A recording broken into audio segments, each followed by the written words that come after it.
Protein మీల్లో మన day 2 అనమాట. వచ్చేసేసి 3 పెసరట్లు విత్ చికెన్ కర్రీ. పెసరట్లో ఎంత లేదైనా 2 గ్రామ్స్ ఉంటుంది కదా. 100 గ్రామ్స్ బోన్లెస్ చికెన్ తీసుకుంటే అందులో 25 గ్రామ్స్ ప్రోటీన్ ఉంటుంది. డీప్ ఫ్రై చేయకూడదు, నార్మల్గానే షాలో ఫ్రైలోనే చేసేసుకోవాలి, కర్రీలాగా చేసుకోవాలి. అలాగే 2 చపాతీ అనమాట. ఇది నల్ల పెసలు, మీకు చాలామంది తెలిసే ఉంటుంది. నల్ల పెసరపప్పు 100 గ్రామ్స్లో 24-23 దాకా ఉంటుంది. అటు ఇటుగా 20 గ్రామ్స్ తీసుకోండి. అందుకని చపాతీలో ఒక 2 గ్రామ్స్ ఉంటుంది కదా. లంచ్ ఐడియాస్ అనమాట. ఇది లంచ్ కానీ నైట్ డిన్నర్ కానీ బాగానే ఉంటుంది. కూరలో పన్నీర్ వేసి చేశాను అనమాట. 100 గ్రామ్స్ పన్నీర్ తీసుకున్నాను. పెనం మీద కొంచెం రోస్ట్ చేసేసి కర్రీలో కలిపేశాను. ఎగ్ చపాతీ, ఎగ్లో ఎలాగో 6 గ్రామ్స్ ఉంటుంది, చపాతీలో ఎలాగో 2 గ్రామ్స్ ఉందనుకోండి, ఆ రోజు సరిపోతుందిగా. ఇవేం స్లీమ్ సరిపోవట్లేదు అనమాట. వాళ్ళ డాడీ షర్ట్స్ వేసుకెళ్తున్నాడు. డ్రెస్సులు మొత్తం పక్కకి తీసేసి మళ్ళీ కొత్తవి ఆర్డర్ చేసుకున్నాము. ఇవేంటంటే బొబ్బర్లోను తెల్ల శనగలు ఉంటాయి కదా, అవి ఉడకబెట్టేసాను అనమాట. మీలో ఎంతమంది నాకులాగా ఇలా ఉడికేటప్పుడు పైన ఉరుగు ఉంటుంది కదా, దాన్ని తీసేస్తారు.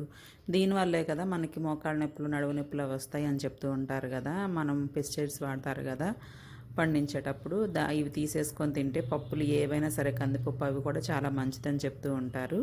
తప్పకుండా ఇవన్నీ ట్రై